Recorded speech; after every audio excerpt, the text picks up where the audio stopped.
Hello and welcome to the very second episode of Simply Miggy. I want to thank you guys for tuning in today, and I want to thank everyone that tuned in last week on the first episode of Simply Miggy called The Fear of Sharing. That was something terrifying for me to do last week. For those of you who listen, you realize that it took me several weeks to come to grips with being okay with releasing my podcast.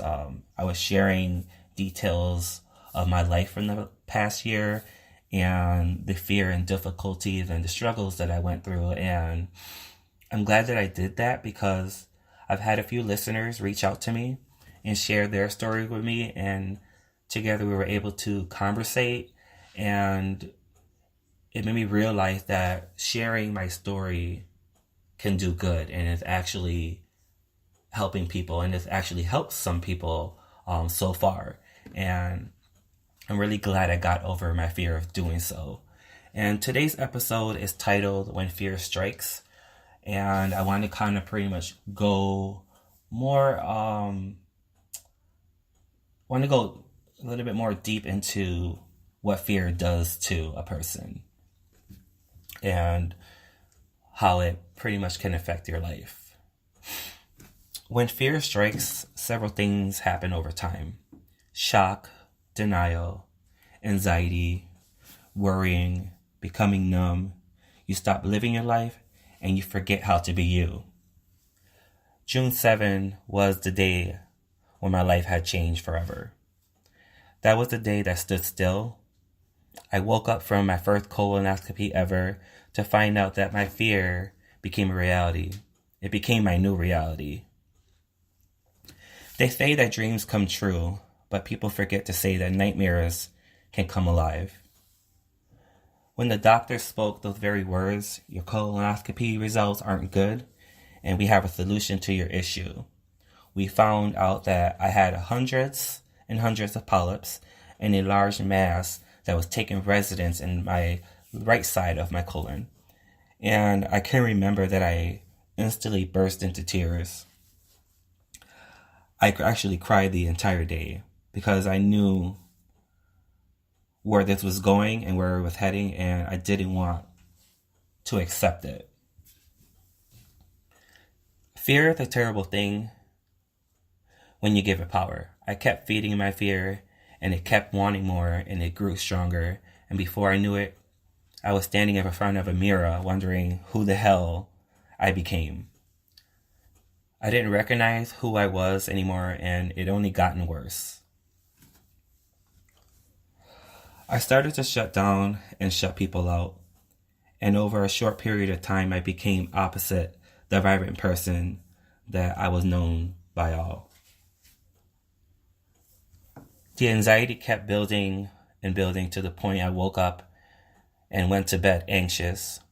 Then the depression hit, and it figured it would keep anxiety company. So the two began a relationship of misery. A misery that stripped me from society. It took away my ability to be social. It put doubts in my mind. It spoke foolishness, and it fed on my weakness. I was so afraid of the first surgery because at the time, the biggest surgery, it was the biggest surgery that I ever had. I was getting a part of me that was poisoned by a genetic gene taken out. Fear struck a million times over and over. It put thoughts in my head like, will these incisions leave nasty scars? Will I love my body after this? Will I be myself again? And did I actually make the right choice for surgery? I struggled for quite some time leading up to surgery and even after. After the surgery, I had a tough time looking at the incisions. I was disgusted by them. I hated looking at them, and I just wanted it to disappear. But I knew that wasn't going to be the case. Those scars were going to be a part of me, and I needed to learn to embrace it. I met with the doctor a few weeks after the surgery to only find out that I needed another surgery. This time it was major. This time I needed to make a choice because my life depended on it. Cancer, it wasn't a choice anymore. It never really was a choice. Whether I was ready or not, cancer was coming regardless. And I needed to act fast because there wasn't really a true prediction of time. There was no prediction of when it would strike. So I didn't have time, and I still don't have time to really think about it. I had to make decisions as time went on. So here we are, present day. The past several months included several testings, examinations, consultations, and even visiting therapists a few times. And it all led me to this moment.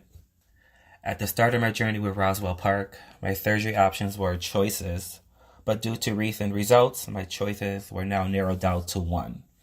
And actually, two if you want to count not getting the surgery done.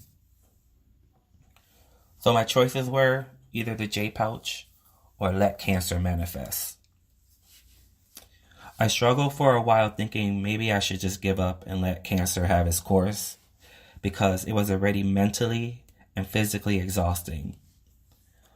It had put my body and mind through so much in a short amount of time. And I'll even admit, I even thought about suicide. I thought about how easy it would be, how easy it would feel to not wake up and be subjected to stress anymore.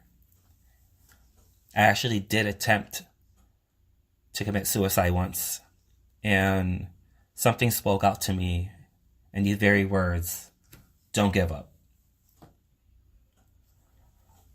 I woke up the next day and I looked in the mirror, the very same mirror that I told myself that I didn't recognize who I was. But this time I stood there and I told myself to fight back against the fear, the anxiety, the depression, and to fight to stay alive. Fight to enjoy life and everything and everyone in it. I can't say that I wake up every morning, though, ready to tackle the day, but I can say I wake up knowing that there's a purpose for me in this life. That the purpose for me to live, breathe, and work towards getting that version of myself back. Last Thursday, I had my appointment to discuss surgery. And I can tell you this, it was the most frightening appointment ever. It all became real in that very moment. I was signing away approval. I was signing away the what ifs and buts. I was signing away my understanding that this surgery can have complications, and it wasn't guaranteed to be the end to it all. I had to understand that my quality of life was going to change, but it's up to me to accept that life that waits for me and to make the most out of it. The risks are high, and I'll admit that fear struck again, but then I realized that life is worth fighting for, and this is my opportunity to this was my opportunity to do just that. I had to tell myself I got to do whatever it takes to beat cancer from reaching the finish line. Because as I knew it, right then and there, April 19th was going to be that day. April 19th, I'm going to be walking into Roswell Park, ready to take first place in this race against colon cancer. And remembering that life is still worth fighting for, regardless of the conditions, the obstacles, no matter how short or long the journey. We have the power, not fear. This concludes the second episode of Simply Miggy, and I want to thank you for listening in. Until next week, happy hump day, And I love you guys.